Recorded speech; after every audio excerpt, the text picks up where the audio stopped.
We were recently in Mumbai where we got the chance to speak to the cast and creators of Prime Video's brand new Citadel spin-off, Honey Bunny. Check out our conversation with Raj and DK, Sita Menon, Varun Dhawan, and Samantha Ruth Prabhu. Hello everyone. Hi. Hello. First of all, congratulations on the show. Thank you. Before we start though, Raj and DK, I don't know if you know, there is a demographic of Indian uncles and aunties in Malaysia who love Family Man. Like every family gathering I go to, they know the work I do and they're like, have you seen Family Man? I'm like, yes. Yes, I have. So I think you guys have single-handedly driven up Prime subscription among Indian uncles and aunties in Kuala Lumpur. So there you go. Tell me about this, guys. Question for Raj, DK, and Sita. The most exciting thing about Citadel, at least for me, is I've never seen anything like this project, this scale. And I was curious with this level of collaboration, working across countries, working with the Russos, how it affected your creative process? Because you mentioned earlier that for the longest time, you guys were just doing stuff by yourselves. So what did this mean for you? No, this meant like we really wanted to, see what was funny is I'll go back and say that we had never been on film sets when we started making films, okay? I was always wanting to go to a film set. And it took us, we finished 3 feature films before we went to another person's film set. And we had no clue how people made their films. We didn't know the credits that people get. We didn't know what a second AD was or second was. None of this. So we invented our own wheel. So for us, when this idea was given, that we realized, wow, we're going to be working with the topmost technicians, topmost creative minds across the globe. And it was a chance we had to jump on.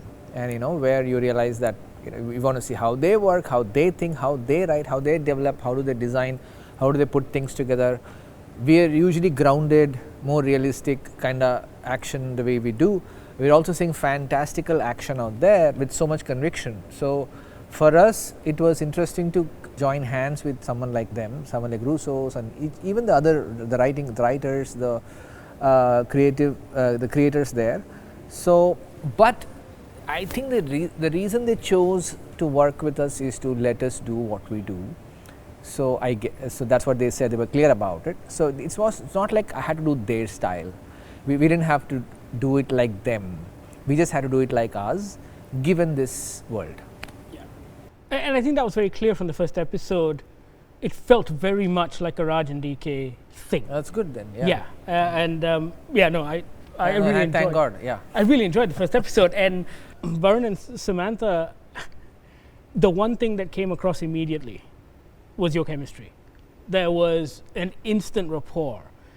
But I was curious what it was like for the both of you building that chemistry. Did you have to work at it? What was it like first day on set? Not really. I think we met once in an office before that.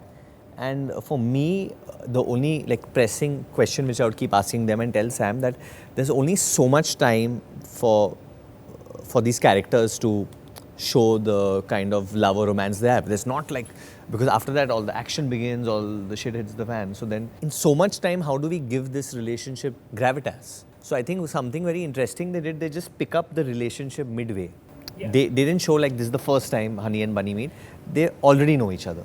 So that was a very, I think a very cool thing they did. So when we were shooting that scene in Film City, I remember, with the bottles, I remember that how much do we keep that sub-layer? Do we keep it a lot? Do we keep it less? And that was the conversation on that day. What was that like for you as actors though? Because I guess in a typical... She was not interested. I have no one who was showing it.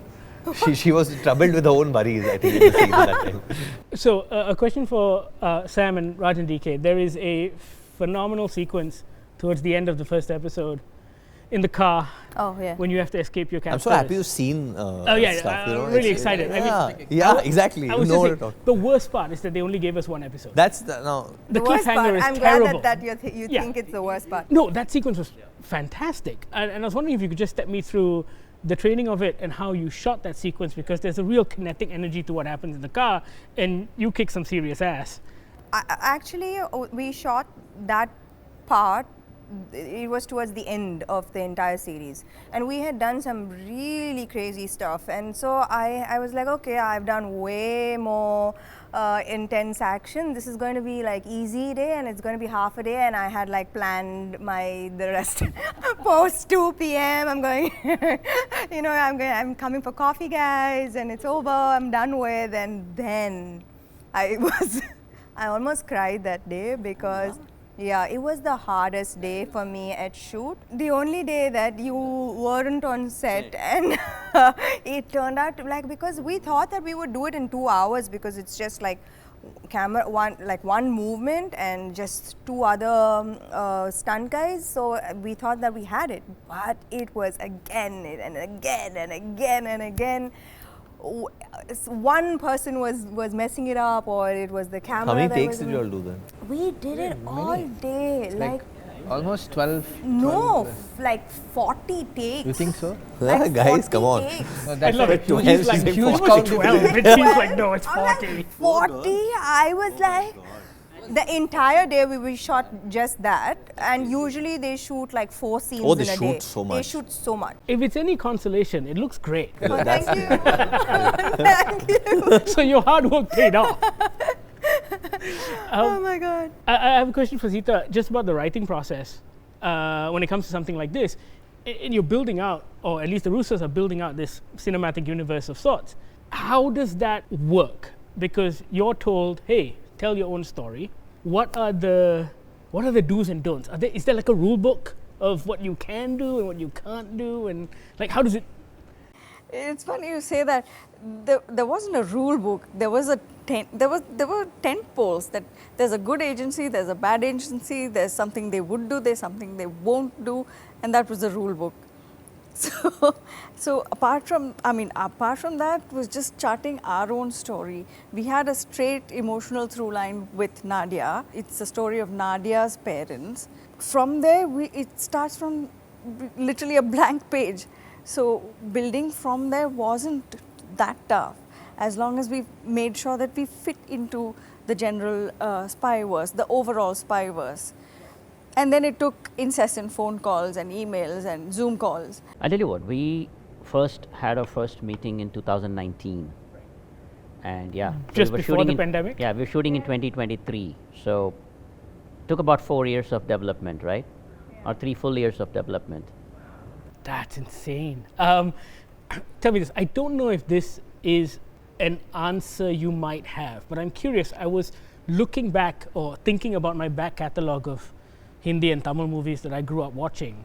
And it feels like you guys are doing something unique in that this genre isn't particularly popular in Indian cinema and television. Like, there's spy stuff and then there's the anti-terrorism stuff.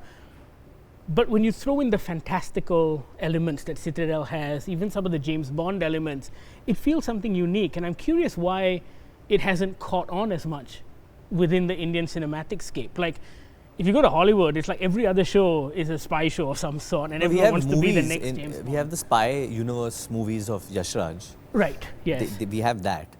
But as far as series and this and that, there have been a couple of things with, like you said, anti-terrorist squad, police, this, that, all that is there. Slightly more serious in tone, I would think. Yeah, but I think what they are doing is it's a lot to do with world building. So they're not borrowing from any world, even though this is a collaboration and it's part of a bigger universe. It's almost Raj and DK are seeing the 90s the way they saw it, from their lens. So it's very interesting. It's not going to look like anything that you've seen before, because their craft is very unique and very original, if I might say so. So the way they are seeing Mumbai, because they're seeing Mumbai in the 90s, I grew up in the 90s. I never saw Mumbai that way. But yet there is this underbelly of Mumbai, there is this side of Mumbai where I can believe something like that did go on. I mean, I wouldn't be surprised if you told me something like that did exist, something like that in the shadows was happening. Because the way we are dressed, there were always characters like that around us. Now, none of us went deep into see what these people are doing. That's a good way of saying it, because I wouldn't know what 90s of Mumbai Exactly. was. But the idea was that, now that you say it, that you see familiar characters, familiar settings, surroundings, and what if you give an angle to them? So there is a lot much more connection to the character or the setting while giving, like you said, a fantastical element to an otherwise a grounded visual that you're familiar with. Yeah. Were there any points of inspiration that you guys were taking from other popular works out there? Like, I was watching the show, and in my head, based on the era that I grew up, I thought about this old TV show called The Fall Guy, where it's also a stuntman. It's also a movie right who's now. a mercenary. Yeah, it's a Ryan Gosling movie, sorry. And then I was thinking about, there are some sequences that kind of borrow from heist movies almost, the look and feel, and I was wondering, what were your checkpoints, if there were any? If there is something familiar that when we are building, we try not to get inspired by it. Right. It's the other way, that, okay, I've seen this, I don't want to do it. Right. So the Family Man was a good example for that, you know, where you have seen agents, double agents, living two lives and all that stuff. But what if we take it away and make it a government job? And that's all, as simple as that. Government job with middle class problems, the whole deal, and do this. What if we take a mother and a father separated with a child that he doesn't know, and the mother and daughter decide to deal with each other as adults? So all these things are little things, I think we like to play with the reality and show another angle that could be there. I've got time for one more question. Now that you've done your bit, how much of a role or influence do you have on everything that's coming out? Like, are you a part of that process? We are. What Sita also did in the show is create a bit of an origin story for the philosophy of Citadel and Manticore. Oh, that's very cool. So there is so she went back and thought of an idea as to where the whole thing would come in terms of ideology. And there is a character in the film that I don't want to reveal too much, but you know, where he kind of starts something. So when the writers like David, who's now headlining the whole thing, and they read all our story and stuff, so he's highly appreciative of whatever we do and big fan of Sita. So he's saying, I'm going to take all this. So when we stopped by on their sets now while they're shooting something, we could see, and he told us that, you know, hey, I really like that bit in your thing, so I'm going to do this off of it. So very open to ideas. But yeah, it's a big train. I don't know how long the train is going to be and what the design is, but yeah. It's very cool. And let me tell you, I mean, what you're describing feels like a rarity in Hollywood, which is a truly collaborative process, right? And it's really nice that you got to be a part of it. I think I'm all out of time, but thank you so much. Congratulations. Thank The you. both of you are Thank you absolutely so fantastic. much. And I can't wait to see the rest of the show. Thank you.